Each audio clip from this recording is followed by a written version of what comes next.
Bab 1094. Rong Hesu terkejut melihat ini, dan terkejut, dia melihat dengan seksama dan menemukan bahwa yang memegang pedang lembutnya ternyata adalah 100 orang. Untuk menahan tusukan serangan yang begitu sengit, Bairentu harus menggunakan kekuatan yang cukup, tidak hanya akan melukai daging di telapak tangan, tetapi juga tulang metacarpal. Tetapi saat ini, meskipun tangan Bairentu berlumuran darah, wajahnya tidak menunjukkan rasa sakit sedikit pun. Rong Hesu bereaksi cepat sambil terkejut, memegang gagang dengan kuat dengan kedua tangan, dan menusuk lagi dengan paksa. Tapi Bairentu juga tiba-tiba mengulurkan tangannya yang lain, dan kedua tangannya memegang tubuh pedang dengan kuat, sehingga pedang lembut itu akhirnya hanya menekuk tubuh pedang, tapi gagal bergerak maju. Pengadilan kematian. Rong Hesu berteriak dengan marah, lalu menamparkan kepala Bairentu dengan tangannya. Pada saat ini, Bairentu memegang pedang di kedua tangannya, dan tidak bisa menangkap telapak tangannya yang tak terduga, jadi Rong Hesu menuangkan lengan kanannya dan ingin menamparkan Bairentu sampai mati. Tapi yang tidak pernah dia duga adalah Lin Yu, yang terbaring di tanah, sudah pulih, dan langsung menendang perutnya seperti kilat. Sebelum mengambil telapak tangannya, Rong Hesu ditendang oleh Lin Yu, dan dia jatuh dengan keras ke pohon di belakang, batang dan dahan pohon bergoyang lurus. Rong Hesu tiba-tiba mendengus sambil memegangi dadanya, hanya merasa bahwa dia tidak bisa mengangkatnya dalam satu tarikan napas, wajah lamanya memerah, dan ekspresinya sangat menyakitkan. "Tuan, apakah Anda baik-baik saja?" Pada saat ini, beberapa tokoh muncul dari hutan lagi, itu Bu Cheng, Li Zhensheng dan Hu Qingfeng.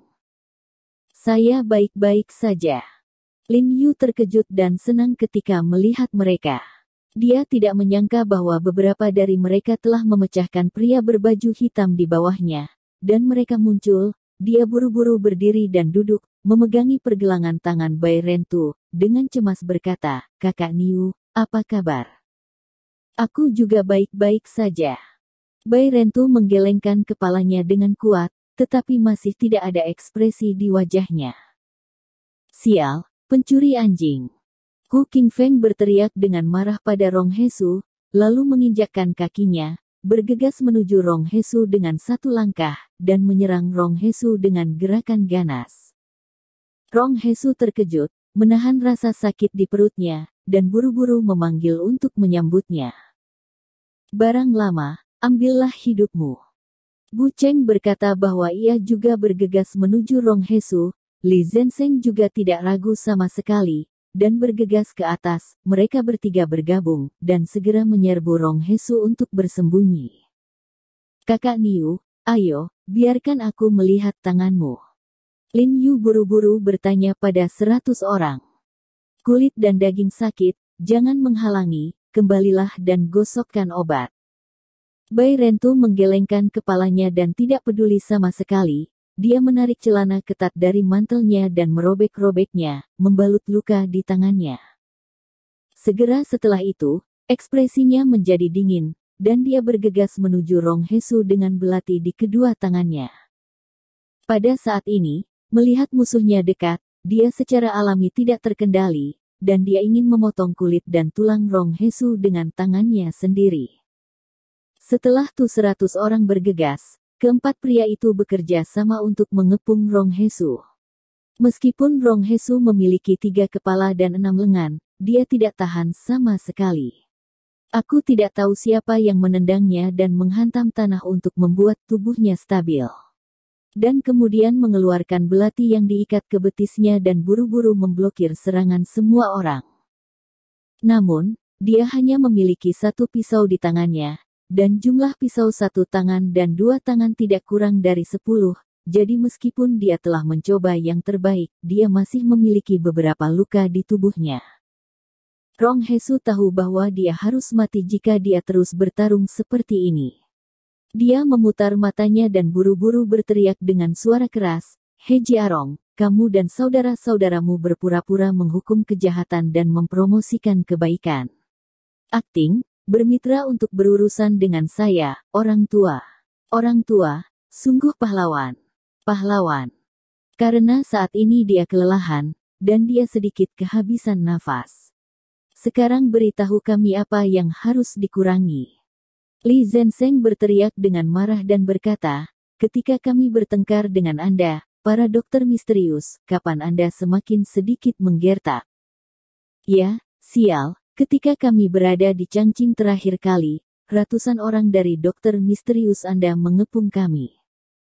Hu Qingfeng juga mengikuti dengan kutukan marah, dan melihat kesempatan untuk menendang sisi Rong Hesu dengan kejam. Rong Hesu menjerit menyakitkan, dan dia terhuyung-huyung, menamparkan dan berguling di sepanjang jalan, menghindari serangan dari langkah dan 100 orang, dan pada saat yang sama berteriak dengan keras, "He Jiarong, berani-berani kamu tidak? Berani menantangku? Satu-satu ibumu." Bu Cheng dengan dingin mengutuk, dan bergegas lagi. Dan masih banyak lagi.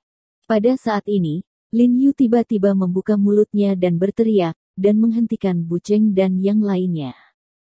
"Bapak," Li Zenseng berkata dengan cemas, "pencuri tua ini punya banyak tipuan dan ingin aku memberitahunya untuk meretasnya sampai mati. Saya ingin meyakinkan dia bahwa dia kalah." Lin Yu berkata dengan wajah cemberut, sebenarnya dia juga ingin mengalahkan Rong Hesu dengan tangannya sendiri, dan menghukum sampah ini di dunia pengobatan Tiongkok untuk nenek moyang pengobatan Tiongkok. Mendengar kata-kata Lin Yu, Rong Hesu tiba-tiba menghela nafas lega, menjulurkan lehernya dan terengah-engah, setengah bersandar pada pohon untuk beristirahat. Orang-orang berbaju hitam di bawah sudah ditangani. Lin Yu bergegas ke Zenseng untuk bertanya. "Semuanya terselesaikan. Aku menangkap beberapa mata pencaharian. Su Laosi, Chun Seng, dan Qiu Men sedang melihat mereka, dan orang-orang dari pesawat militer akan datang sebentar lagi." Li Zenseng buru-buru melaporkan. Lin Yu mengangguk, mengeluarkan satu-satunya jarum perak yang tersisa dan menempelkannya di dada kirinya, menahan aliran darah, sambil menggunakan jari kakinya untuk mengambil pedang lembut di tanah, memegang gagang ke arah tempat Rong Hesu berada. Lempar arah. Pedang lembut itu tiba-tiba mengeluarkan suara keras di udara, dan menghunjam ke pohon tempat Rong Hesu bersandar dengan keras. Ekspresi Rong Hesu berubah drastis ketika dia melihat ini, dia tidak berharap Lin Yu menjadi begitu terampil di tangannya, dan dengan upaya yang terampil, dia langsung memakukan pedang lembut ke pohon. "Ayo." Lin Yu berkata dengan suara yang dalam kepada Rong Hesu, pedang Jun murni di tangannya bergetar, berdengung, dan dia ingin bergerak. Sekarang dia dan Rong Hesu sama-sama cedera, dapat dikatakan bahwa mereka kembali ke garis start yang sama. Keunggulan yang dimiliki Rong Hesu atas dirinya sudah tidak ada lagi, jadi dia yakin bisa mengalahkan Rong Hesu. "Tunggu." Rong Hesu dengan dingin menyapu tangga dan yang lainnya di belakang Lin Yu, dan berkata kepada Lin Yu, "Jika aku memilih bersamamu, akankah aku mati tidak peduli aku menang atau kalah? Apa gunanya pertarungan tunggal ini? Ayo pergi bersama." Lin Yu mengangkat alisnya dan bertanya, "Lalu apa yang kamu inginkan? Mungkinkah kamu menang dan aku harus melepaskanmu?" "Tidak buruk."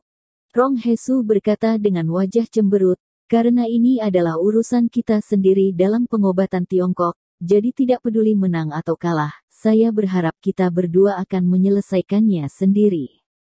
Jika Anda menang, jika Anda ingin membunuh atau menebas, saya bersedia. Jika Anda kalah, biarkan aku pergi, bagaimana?"